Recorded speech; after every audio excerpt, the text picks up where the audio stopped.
अस्सलाम वालेकुम दोस्तों, चेक करो यार, कीड़े ने है ये जिंदा ने, गौर नाल तको, गौर नाल ये सारे जिंदा ने। राती मैं इन्ना की जड़ी डेरे वाली छत है इन्ना की कराया जनाब सिरप, तो यकीन करो ए जिला कबूतरा ने अंदर होसन तो कित्थों खुराकां लगनियां तो कित्थों तुहाडे कबूतर उड्डने।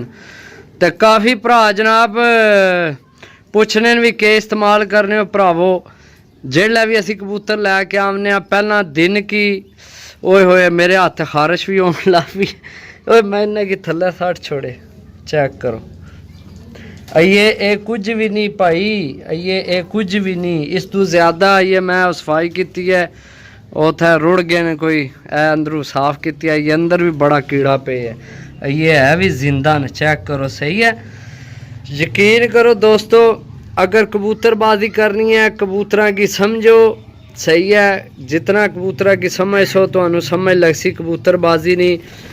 बाकी मैं तो कीड़े कढ़ने ना जनाब जड़ा असी तरीका इस्तेमाल करने कबूतर कोई भी है जेल्लै भी उसकी कराना है, पहले टाइम सुबह जेल्लै खुड्डा खोलना है उन्हें अगे मिठा पानी रखना, भावें चीनी घोल के रख लो, भावें जामे शीरी ना पानी बना के रख लो, भावें गुड़ ना रख लो, कोई भी जनाब मिठा पानी कबूतरा की देना है, सही है। मिठा पानी दे के दिहाड़ियों पीने रमन, 12 बजे पानी चुक छोड़ना है, पानी चुक के जनाब डोल छोड़ना, ओला जाया घर छोड़ना पानी। उस तो बाद कोई चीज़ नहीं देनी, शामी दाना लेट पाना है, दाना रज के पाना है, सही जितना तसल्ली कबूतर कर सकन करन। बाकी जनाब 1 किलो पानी विच 1 ढक्कन ओक्साफैक्स जनाब 1 किलो पानी च 1 ढक्कन ओक्साफैक्स मिक्स करके चंगी तरह हाथ नाल ला के तो इन्ना की कराओ। अल्लाह ने हुक्म नाल जनाब बिल्कुल सुबह बिल्कुल साफ हो सन कबूतर। 2 तो 3 दिन तुहाडे कबूतर थोड़ी झुम मार सन, सही है।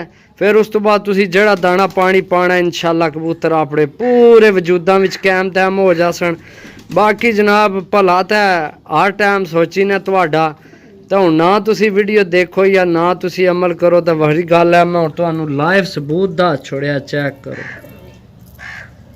जिंदा नहीं ये कितने, क्योंकि मनु कन्फर्म सी कि इन्ना कबूतरा को कीड़ा है, सही है। क्योंकि डेरे ने हैं, डेरे ने कबूतर ज़्यादा मिट्टी शिट्टी खाने तो फिर कीड़ा जल्दी ज़्यादा हो जाना इन्ना की। बाकी इंशाल्लाह जनाब वीडियो अगू बनाया करसा भरावां की दसा ओक्साफैक्स ते मिठा पानी ते तुहाडे कबूतर है ठप ठप पे करसन। दिहाड़े 2-3 लगसन कबूतर सीधे पतरे होने। हुण आइयो जे गंद अंदरों निकलना तो के बनना कबूतरा ना, सही है। लाइव तुहानू प्रूफ देन लगे जिंदा बिल्कुल, सही है। तो बाकी भरावो मैं एक गल जरूर आखसा, अपने कबूतरा की केयर करया करो, सही है। ओके, अल्लाह हाफिज़।